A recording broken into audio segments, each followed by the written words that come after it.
Appreciate the invitation, all the great people of AAPS. Fortunately, I'm one of them. I believe in their principles as well, and I've been writing about them in medical economics for the last 10 years. So I appreciate being here. Thanks again.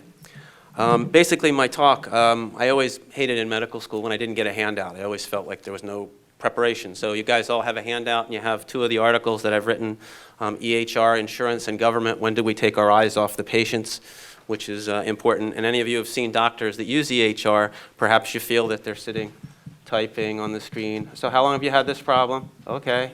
And you're thinking, whoa, over here, human, over here. Okay, very well. So at any rate, I was asked to present EHR Privacy and Security, Mission Impossible. For anybody that's not a physician, you may need a little bit of background, so I'm happy to provide that for you. EHR, or electronic health records, is something that's kind of been pushed on the whole healthcare industry. There's two basic types. There's one that lives in your office on a server and one that lives in the clouds somewhere. Thank you, Steve Jobs. Assuming you're up in the clouds. I don't know. I read the book, and there's lots of possibilities for that. But over the last 10 years, there's been a passive but quite aggressive government coercion campaign for physicians in the medical community to adopt EHR. President Bush II, it started with him. He sent contractors to our office to explain the benefits and to see if we were prepared to embrace the coming technological revolution. And President Obama continued it as well. In fact, HHS, they say it's time to get connected, and offered physicians money for over 3 years if they jumped through hoops and connected them all together, connected the dots so that your information was available everywhere, which sounds like a great idea. Everybody would share your information in the healthcare community. The problem is when everybody has your information, everybody's got your information. And unfortunately, it's subject to lots of different problems. The government says certified EHR technology can help improve the quality of health outcomes, the efficiency of healthcare, and providing privacy and security safeguards. And I'm looking down because I'm reading directly from the government's information. This is all theory and conjecture. There is no proof of any of those claims. Even the Wall Street Journal published an article this past year looking for eHealth's benefits, can't seem to find them. So it's one massive experiment, and unfortunately, it's physicians and you patients that are being experimented on. We're all the guinea pigs, and we're trying to help you, and you're trying to help yourself, and unfortunately, the government and insurance companies are not on that side. Just quickly, I wanted to mention privacy as freedom from unauthorized intrusion. That is one's right to privacy. Again, thank you to Grace Marie for presenting before me, but it's like going on after the Beatles. This is, geez, I hope we've passed the audition, But confidentiality is marked by intimacy. It's private. It could be secret and trusted with confidences. The patient-physician relationship has been that way since Hippocrates. It's been one-on-one, and that's something that's been lost over since 1965 when Medicare kind of came into being. Security is free from danger, safety, and surety. Medical office privacy now includes something called PHI, personal health information, and this includes your personal contact information. It may include your check or credit card information, which is a subject and ripe for identity theft. It'll include your date of birth, your social security numbers. Peculiarly enough, it also may include genetic studies. Do you have a gene for breast cancer, a gene for colon cancer? Personally, I don't think anybody should have that information about me. I should have it if I want to have it, or my physician should have it if I want him or her to have it. The government shouldn't have it, insurance companies shouldn't have it, and private entities that buy the information for sale shouldn't have it. And that's huge. Imagine sexually transmitted infections. All that could be out there for you. Issues with your spouse that you tell your doctor in confidence, please help me, don't tell anybody this. Well, if I type it, it could go places. How about pictures of skin lesions on private parts? Want them on Facebook? Anybody? Anybody? Big lesion somewhere? You're like, yeah, I want to come back and look at this again, doctor, and I'll keep up with it on Facebook. Well, unfortunately, although Facebook is good for some basic things with communication, it is not good for medicine. There are large organizations that the government is now pushing behind called RIOs, Regional Health Information Organizations, and Health Information Exchanges, where theoretically we can all join together in trying to make people healthy. Well, in my business as a family physician and a radio talk show host and a writer for medical economics on the review board, I want to empower people. I want people to want to be healthy. I mean, you know how to take care of your cars, right? You know prevention about that. But when it comes to yourself, oh, this just runs by itself, right? Forever? Yeah? I never die, I don't have to worry. Or, well, let's see. If I do have to worry, it's the government's problem, my employer's problem, the insurance industry's problem. Oh, it's not my problem, right? Well, unless you have a high deductible, then it becomes your problem. But it all came back with HIPAA in 1996, the Health Insurance Portability and Accountability Act. A patient's privacy was unfortunately violated at a pharmacy, so the government reacted strongly as it does, and it sounded like a great idea. Have to keep your stuff private. In fact, physicians will tell you that it's so private, sometimes we can't get information on our own patients at our own hospitals from fellow physicians. It's unbelievably ridiculous. It is a noose chokehold that doesn't allow care to move forward. It creates covered entities, and again, that's more of a business term. I copied the HIPAA security rule information for you, and there's nice penalties because the government likes penalties. Do what I say or else here's a penalty. So there's civil money penalties, which could be up to $50,000 per violation for the physician. But the good news is there's a calendar yearly cap of $1.5 million per doctor. So just so you don't have to worry, you have to trade in your $300,000 house for this $1.5 million judgment against you. There's also prison time, which is kind of nice. 10 years of imprisonment, but then again, you do get 3 hots and a cot, and you don't have to worry anymore. And I guess your health care is provided when you're in prison, so I guess that's kind of good. But EHR reality, in my opinion, it's made us buy expensive equipment. The best case scenario for physicians, as per Modern Health in March of 11, $46,000 to implement for the first year. And assuming you get every penny that the government wants to give you for 3 years, you can jump through all the hoops, it's impossible. It's unsustainable. It won't work. In fact, as this doctor in solo practice, I've become the IT help desk at my own office. So I'm doing a rectal exam or something that I need to be doing, and the staff will call up and say, "Printer won't print. Can you help me with this?" Oh, I imagine I could, but I'd like to finish kind of the reason the patient came here. But that's okay. Anyway, privacy risks and data breaches have huge potential penalties, and that's a big deal. In the next 2 slides, EHR, digital health privacy, and I have a question mark there, because health data breaches are happening. They've been happening for the last 10 years. I mean, electronically anyway. Before that, nobody's ever broken into my office and stolen a paper chart. It's never happened. None of my employees said, what, I'm gonna go home with Mrs. Smith's chart and I'm gonna, take something from them. It has never happened. With electronic records, the minute they touch the internet, it can happen. In fact, one of my favorites was back in 2008, our own beloved health insurance company, Horizon Blue Cross Blue Shield, let a laptop escape with 300,000 people's worth of information on it. That's how much they're interested in protecting your privacy. I don't know about you, but I kind of hang on to my laptop. I kind of feel, naked without my technology.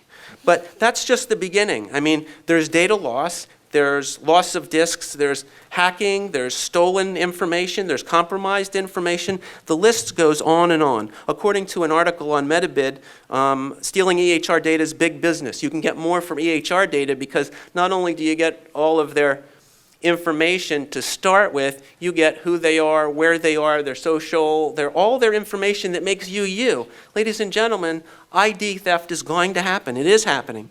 90% of small healthcare organizations have experienced a data breach already. That's 9 out of 10. That's almost everybody on the block has experienced it.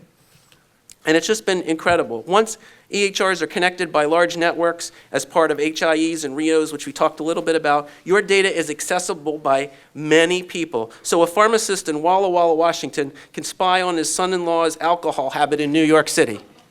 Unbelievable, unbelievable.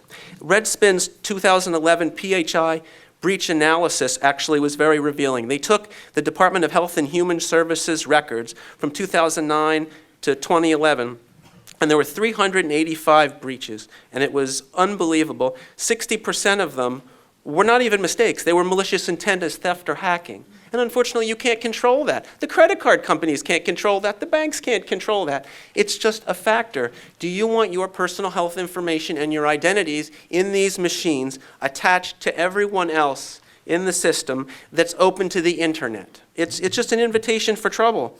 In fact, 19 million patient health records were affected in 2011. 19 million. I would bet that you know some of those people. In fact, you might even be some of those people and not even know it yet. And that's really scary. Back on March 30th, I'm sure everybody saw the Wall Street Journal article on where a small company that does some work for MasterCard and Visa, a little-known Atlanta company, exposed hundreds of thousand account holders to fraud. And that's just one company. In healthcare, we call that a business health associate, or anyway, that's what the government calls it when we use a billing company or some other company to keep up with the $68,000 worth of insurance work that every doctor has to do just to participate with insurance and keep up with government certification. It happens all the time. And any breach that affects more than 500 individuals has to be reported to Health and Human Services, and we'll buy you a place of esteem on their website so you can go check your doctor and say, well, is my doctor good, and has he had any data breaches or what have you? Not if he's on paper, he hasn't. So having said all of that, this is the most poignant point, I think. I had a patient who brought in a retired doctor's chart, and he said, I want you to be my new doctor. I physically brought the chart in with me. And I never ever seen that before, but heck, we took in the chart, we brought it in, we made it part of his record. We saw him a few times. He said, you know what, I want to go to a different doctor down the street. I want my chart back. So we said, okay, we'll be happy for a nominal fee to copy the chart and give it back to you. No problem. He says, I want the original back. I want that back. And we said, I can't give it back to you. It's part of your record here. That's my obligation to keep your chart here for 7 years. That's my obligation under the law and good medical practice. So he got a little mad that the copy company wanted to charge him $20 for the privilege of having a copy of his information. So he notified the Office for Civil Rights in New York. And I got a nice letter saying, Dr. Wax, it seems that you're withholding this man's chart. You have 14 days to respond. I got news. I responded in 3 after I got out of the bathroom. Responded in 3. And I received a letter from them, and I basically explained, he has a right to his information. We're happy to copy him for it. There's a nominal fee. It's no problem, and there's been no effort to withhold this man's information. And in doing so, the Office for Civil Rights faxed me back and forth a few times. They faxed me someone else's file. So they violated the privacy and civil rights of the very people they were trying to defend. These are the people that we're putting in charge. It's unbelievable. Well, there'll be more. Don't worry. There's plenty more coming from behind them. But at any rate, can we trust the federal government and even the Office of Civil Rights with that track record, faxing the wrong case? It's unbelievable. I have a slide here for the physicians, the legal risks of going paperless, which even haven't completely been explored yet, but let your mind run crazy. The New York Civil Liberties Union actually got very active a few months ago, saying that despite the fact that New York State has spent more than $840 million to develop electronic health networks, they can still pose a threat to privacy.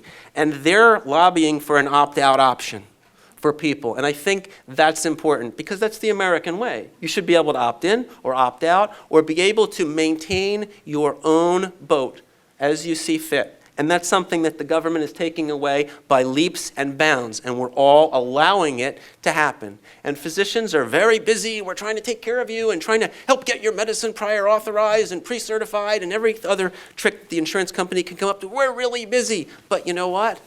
Unfortunately, a lot of us are complicit in all of this, and that needs to change as well. Patients need to change. Physicians need to change. Healthcare entities need to change. We all need to change. We need to move toward the original idea of this country. And that's not that the government shall provide for you. You shall pay and the government shall provide for you. So not only can your data be stolen or lost, but it can also be sold to entities. Do you want your stuff sold? I don't think so. So at any rate, in closing, there's a couple of take-home messages here that I'd like to say. Scott McNeely of Sun Microsystems in 1999, when talking about computers and the internet, he said, "You have zero privacy anyway, get over it." Now maybe that's okay for Facebook. Is that okay for your personal health information, your financial information, your, every medical procedure that's ever been done to you in your whole life, everything that you've talked about with your physician, your nurse, your other healthcare person? Is that right for that? I don't think so. In my opinion, there can be no privacy, confidentiality, or security on the internet or web for any data. Once the data leaves your office, it belongs to others. In fact, it's interesting, we have people here from Canada and things and can tell us about those healthcare systems. England has a socialized medicine system with EHR for decades, and they spent billions to try to connect their networks to make them all talk, and 2012 is the year they gave it up as impractical. It's just not possible. And they're a little smaller nation than we are, with a few less people. You know. At any rate, the fundamental question is do you want your privates potentially made public by insurance industry and government? Will you allow it to happen? And the take-home message is to see private physicians where you pay a reasonable competitive price for their services, but they work for you, not your insurance company, not the government, not any other third-party entity, but for you, the patient, because that's why we all went into this. Thank you very much.